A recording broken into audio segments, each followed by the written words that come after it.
Berikutnya adalah pergi ke tempat-tempat khusus kecantikan wanita yang biasa kita kenal dengan salon kecantikan atau spa. Termasuk juga masuk di sini adzahabu lil kawafiro. Al kawafiro dalam bahasa Arab itu istilah ya, kita adalah hairstyle, perawatan rambut. Dan ini banyak kita temukan. Ya, bibat ilhinna wal mikyaj, tempat khusus untuk perawatan itu. Ada yang diberi pacar di kukunya, kemudian memakai kosmetik, memakai make up, dirapikan rambut, dibersihkan badan. Nah, apa hukumnya?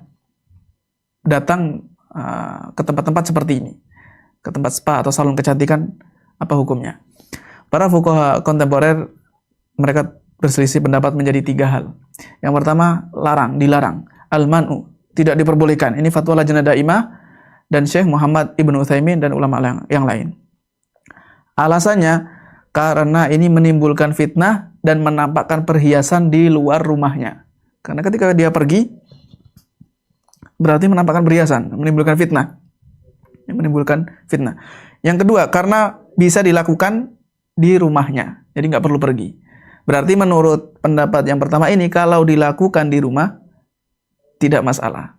Yang memanggil para spesialis kecantikan, dipanggil di rumahnya untuk perawatan, itu tidak mengapa. Kemudian ada larangan yang lain, itu dari sisi yang pertama tadi. Kemudian ketika pergi, ada banyak pelanggaran syariat yang lain. Yang pertama adalah karena biasanya tempat-tempat kecantikan ini dihiasi dengan perhiasan-perhiasan non-muslim. Biasanya yang digunakan untuk menghiasi adalah perhiasan non-muslim, baik rambut atau yang lain. Dan biasanya yang begini ini banyak. Wa ma'lumun anna dzalika muharram. Tahliyah, berhias dengan perhiasan orang-orang kafir itu diharamkan karena tasyabbuh, meniru stylenya orang-orang non-muslim. Wa man tasyabbaha biqaumin fahuwa minhum. Yang kedua adalah pelanggaran syariat karena biasanya salah satu perawatan tersebut ada an-nams. Biasanya apalagi jika satu paket. An-nams itu mencabut rambut alis. Dan ini dilaknat secara khusus. Baik dia melakukan sendiri atau minta dilakukan. Ya, dia yang mencabut atau dia yang minta dicabut. Misalkan dia mengatakan, enggak, saya enggak melakukan, hanya saya cuma minta untuk melakukan. Nah, perbuatan ini dilaknat. Dan laknat adalah dijauhkan dari rahmat Allah. Tidak mungkin ada seorang mukmin yang ridho, yang rela melakukan perbuatan menjadi penyebab jauh dari rahmat Allah Azza wa Jalla. Yang ketiga, pelanggarannya adalah idha'atul mali duna faidah, menghamburkan harta tidak ada faidahnya. Bahkan biasanya seperti ini mahal, perawatan semakin bagus, semakin lengkap, semakin membutuhkan tarif yang mahal. Dan idha'atul mali ini ada madarat. Wanita yang disebutkan di sini, wanita yang merapikan rambutnya, ya, diluruskan atau bagaimana, ya, sehingga dia berubah menjadi bentuk rambutnya wanita-wanita non-muslim atau wanita-wanita yang fasik, ini biasanya menggelontorkan banyak harta dan tidak ada efeknya, tidak ada faedahnya kecuali hanya mengikuti mode, ya, maudhat. Bahkan bisa jadi malah membahayakan, menghancurkan moral atau tabiat orang-orang muslim. Yang keempat, ini menumbuhkan pemikiran wanita untuk berhias dengan cara-cara seperti itu, yang meniru wanita-wanita non-muslim. Sehingga otomatis ketika hanya sekedar meniru akan berdampak pada yang lebih besar, yaitu kerusakan akhlak. Yang kelima, tempat-tempat perawatan tadi, spa atau salon kecantikan yang biasanya dilakukan wanita ini biasanya ada pelanggaran dari sisi hadkul aurat. Ya, pelanggaran yang bersifat aurat, menampakkan aurat. Yang tidak dibutuhkan, tidak ada kebutuhan, apalagi di madharat, nggak ada. Hanya sekedar untuk mencari, mengikuti mode atau ya intinya tidak ada kegunaannya. Disebutkan di sini, biasanya ada yang al-hilawah, saya tidak tahu secara pasti al-hilawah ini, saya cari belum menemukan. Karena ini pembahasannya lebih dekat ke perawatan rambut, ya barangkali maksudnya adalah menghilangkan rambut sya'rul ana, rambut di sekitar kemaluan ya, wanita ya, di pahanya atau ya kotoran atau yang lainnya. Wallahu a'lam. Ya, kemungkinan yang lebih dekat istilah ini adalah menghilangkan rambut. Nah, ini ketika dilakukan di tempat perawatan ini muskilah, ini problem yang sangat besar. Dan itu tidak diperlukan, diriwayatkan oleh Abu Sa'id Al-Khudri, Nabi SAW melarang wanita untuk melihat aurat wanita lain. Jadi wanita sesama wanita, auratnya jelas ya, dilarang untuk melihat, walaupun sesama wanita. Sebagaimana laki-laki dilarang juga melihat aurat sesama laki-laki. Nah, ini ketika sudah di area aurat, kemudian melakukan perawatan, ini berarti melanggar. Rasulullah melarang. Tidak boleh bagi wanita untuk melihat aurat wanita lain, kecuali kalau ada kebutuhan. Misalkan karena pengobatan, penyakit, nah itu lain lagi. Sedangkan ini hanya sekedar supaya lebih cantik, supaya ikut-ikutan, mengikuti gaya hidup, maka bukan sesuatu kebutuhan yang mendesak, sehingga tidak diperbolehkan, haram. Pendapat yang kedua, terkait mendatangi tempat kecantikan adalah dimakruhkan. Ini pendapat sebagian fuqaha di masa-masa kontemporer ini. Alasan makruhnya adalah karena ini takalluf, ya, memaksakan diri, menghamburkan harta bukan di jalan yang benar. Sehingga seharusnya wanita untuk lebih termotivasi, bersemangat untuk melakukan hal-hal ini dirinya sendiri, ya. Dia lakukan dia sendiri, kebersihannya bagus, memang bukan dilarang ya. Perawatan, kecantikan itu bagus, tetapi sebisa mungkin untuk dia sendiri yang melakukannya. Nah, dan tidak perlu pergi ke tempat-tempat seperti itu, karena yang diantaranya tadi efek-efek negatifnya, menghabiskan uang, kemudian mengikuti model non-muslim, kemudian menimbulkan fitnah karena ada kemungkaran. Ini kalau dilakukan wanita. Tapi lebih parah lagi jika yang melakukan perawatan ini, yang merawatnya, praktisinya, dilakukan oleh seorang laki-laki. Dia yang memberikan perawatan kepada pasien wanita. Maka lebih jelaslah syakka fi tahrimi. Yang tadinya makruh berubah menjadi haram. Karena jelas ya, laki-laki masa mengobati, merawat wanita. Nah, yang non mahram tentunya saja. Wal wajibu man udzalika wa tahdhiru minhu. Yang wajib dilarang ketika kondisi seperti ini. Kemudian pendapat ketiga, sebagian ulama mengatakan diperbolehkan, nggak apa-apa datang. Tapi bukan langsung begitu saja. Oh, berarti langsung kita boleh datang ke spa, salon kecantikan.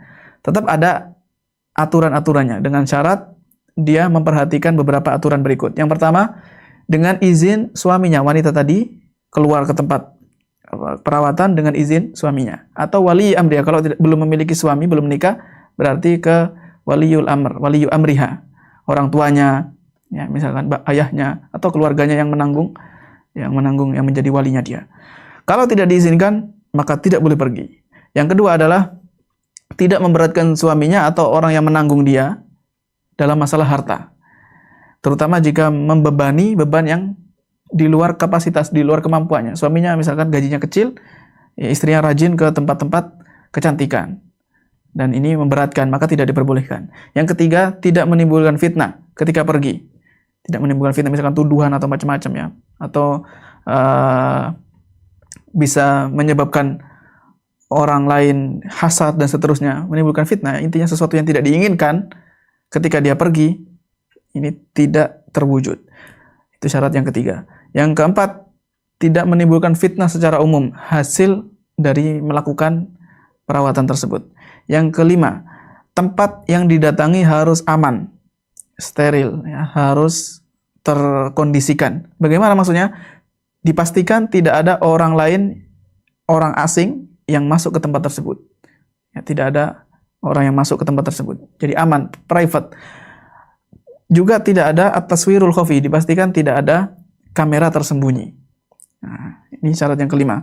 Yang keenam, tempat perawatan tersebut bukan dimiliki orang Yahudi atau Nasrani atau murtadah atau fasikoh yang tidak memiliki rasa takut. Jadi yang tidak dipercaya, tidak bisa dipercaya, tidak memiliki aturan yang jelas, ilegal. Nah, ini tidak boleh mendatangi tempat seperti itu. Yang ketujuh, bentuk perhiasan yang dilakukan, perawatan yang dilakukan, itu perawatan yang diperbolehkan secara syariat. Hukumnya diperbolehkan secara syariat. Jadi sudah aman tempatnya, tidak menimbulkan fitnah dengan izin suaminya. Bentuk perawatannya juga harus sesuai dengan yang diperbolehkan secara syariat. Kalau tidak diperbolehkan, walaupun aman, walaupun dengan izin, maka tetap dilarang. Misalkan mencabut, menghilangkan alis atau merubah ciptaan Allah yang lain, ya, ditato, maka itu jelas diharamkan. Berikutnya adalah tidak menyia-nyiakan kewajiban, tidak menyebabkan tertinggalnya kewajiban. Misalkan sholat, jangan sampai meninggalkan sholat keluar dari waktunya karena sibuk ya di tempat perawatan tersebut.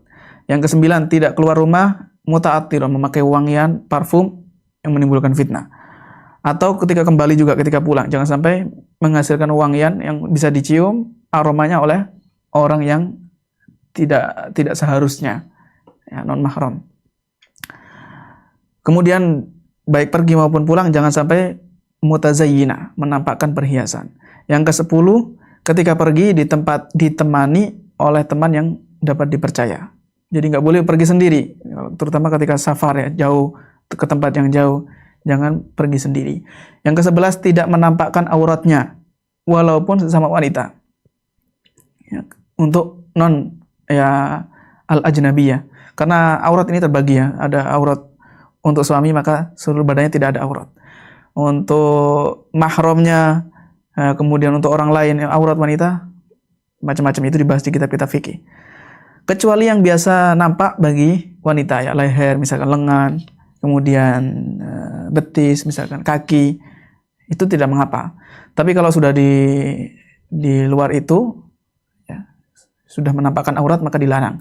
Yang ke-12, tidak boleh melepas semua pakaiannya, ya, ditanggalkan, dicopot semua pakaiannya, atau diubah di tempat spa tersebut yang tidak aman. Yang ke-13, perawatan tersebut ini sebenarnya cabang dari yang ke-7, yaitu tidak diperbolehkan perhiasan atau perawatan yang menyebabkan meniru laki-laki. Misalkan dalam bentuk potongan rambut, ya, hairstyle. Bentuk potongan rambutnya tidak boleh menyerupai laki-laki, yang menjadi ciri khas laki-laki. Atau mode non-muslim yang selalu berubah. Kalau aturan-aturan ini yang disebutkan dari 13 ini sudah diperhatikan, ya, sudah dilakukan dengan baik, maka hukumnya tidak mengapa, menurut pendapat yang ketiga. Jadi sebenarnya sama saja, ya. Intinya pendapat yang pertama maupun yang kedua, jika hal-hal yang menjadi alasan mereka mengharamkan atau memakruhkan bisa dihindari semuanya, maka kesimpulannya akan menjadi pendapat ketiga ini diperbolehkan. Rujukannya Ahkamu Sya'ril Insan, Muhammad Al-Abdali, Fatawa Lajnah Daimah, Fatawa Rasail Al-Afrah, Majalah Buhuth Islamiyah, Al-Adad ini kurang 1 dal, Al-Mauqi'ur Rasmi, website resmi Syekh Abdullah Ibnu Jibrin.